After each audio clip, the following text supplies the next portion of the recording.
በነገራችን ላይ ዶክተር አብይ ኦሮሞ አይደለም። በነገራችን ላይ ዶክተር አብይም ቤተሰቡም ኦሮሞዎች አይደሉም። ግሬን እየገደል ኦሮሞን እየገደል አማራን እየገደል ስልጣንን መቀጠል አትችልም።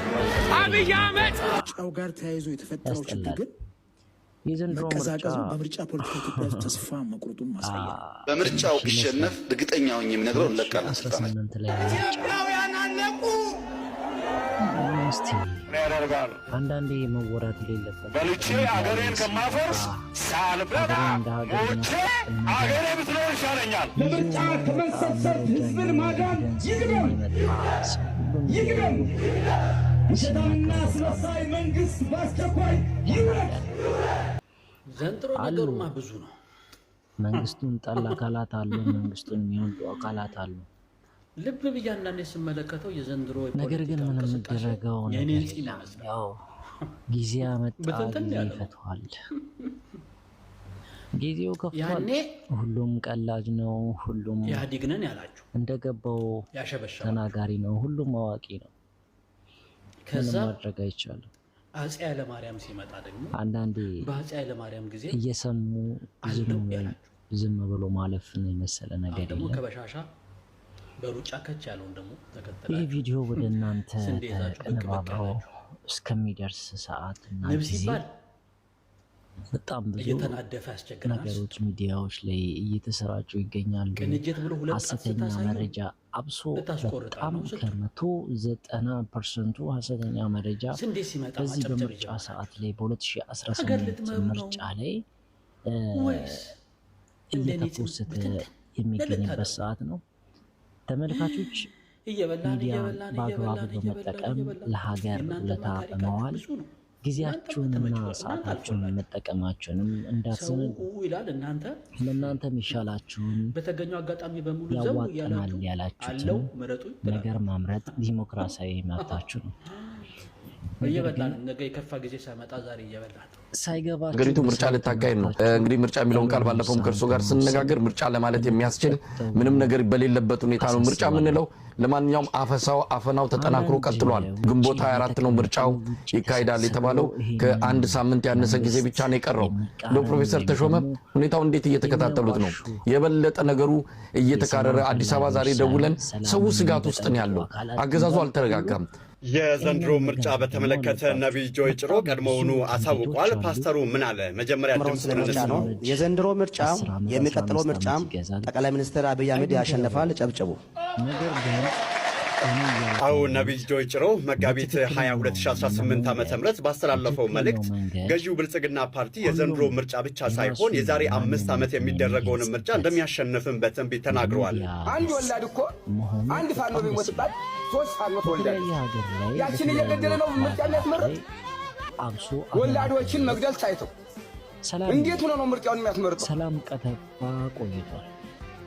ቤታችን ተኝተን ሳናድር ይላደም ምርጫ ምን ነው? መጀመሪያ ቤታችን ለምን አለ? ዛሬ ክምራችን በዳሪ አይደል ያለ? በሞርተር አይደል እያቃጠለ ያለ ክምራችን? አንዳንድ ጥያቄዎች እንዴት ያለ መንግስቱ ነው? መንግስት እንደው እንደዚህ ስለያፍርም እንዴ?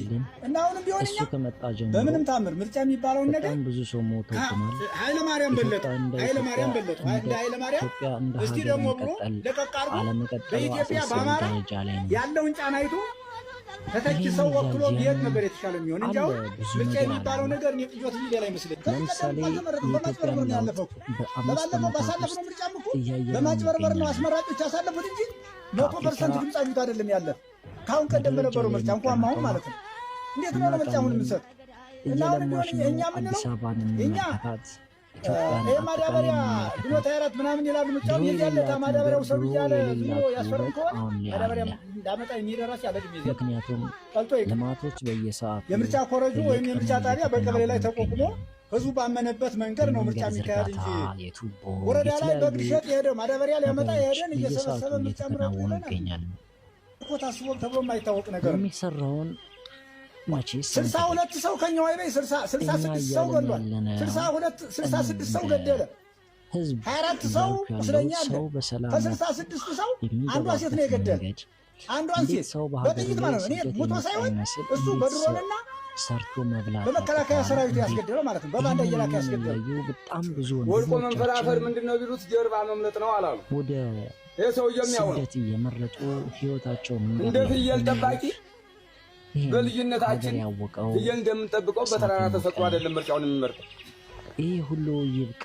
ደብር ማራቱን ሳይተው ፈረስ መግደሉን ሳይተው ሁሉም የሚፈልገው ወላዶችን መግደል ሳይተው እንዴት ሆኖ ነው ምርጫውን የሚያስመርጠው?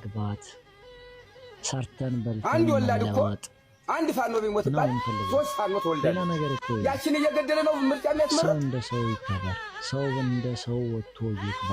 አለቀ። ይሄ ነው ያካሄዱ። ከዚህ ውጪ የኢትዮጵያ ህዝብ የጠየቀው ጥያቄ ነው። ምርጫ ሲመረጥ እውነት ነው ካርድ ተቀብለን ያንን ካርድ በዘበኛ እያስገባን እስተምሽቶቻችን ይሄን በዘበኛ ነበር አስገባን የምንመረጠው እኮ ደጆ እያስገባን። እሱን የሚያስገባ ያም ሲሆን በእስክሪብቶ ሳይሆን በድፋችን እየፈረን እየመጣን ነበር የምንመረጠው። ከሰው ሀሳብ የወረደ ሀሳብ የሚያራምዱ ወላዶችን እየገደለ ከብቶችን እንስሳዎችን እየገደለ አለመቻሉ የማይበሉት ነጩ ሀይ ሁለት ፈረሶች አልገደለም ሊበላ ግን አየኒበት ቦረዝ በክቶት አልገደለም። ሰዎች ሰውን የማያከብሩ ሰውን የእሱን ሰይጣን ማምለክ የለባችሁም። ወታደር ይሆን ክብር እስካሁን የበላኸው ይበቃሃል። እኛ ሀገር ላይ እያየን እስካሁን የተቆረጥከው ጮማ ይበቃሃል። ከዛ ያለፈ ከእንግዲህ ወዲያ ሰብተሃል፣ ሰይጣን እንኳን ለመስራት ወፍረሃል። ጦር ሜዳ ብትሄድም አይሆንልህም። አጎንብሰህ ስትሄድ ፋኖ እያሳደደ ነው የሚደበድብህ። እየመጣን ነው እያሰባል።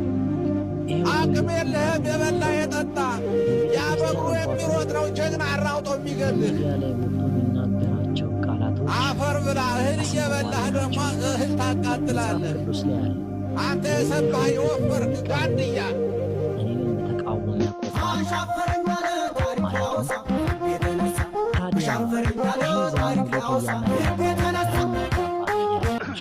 የሚነሱ ከቤተ ክርስቲያኑ አባት ጠፋ። ሰውን ከመግደል ወደ ኋላ አይሉም።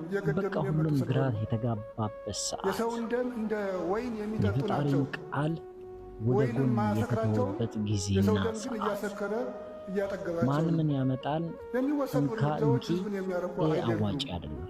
እግዚአብሔር ለኢትዮጵያ ሰላምን ያምጣ። አይታወቅም። ስልካቸው ግን ዛሬ ይሰራል።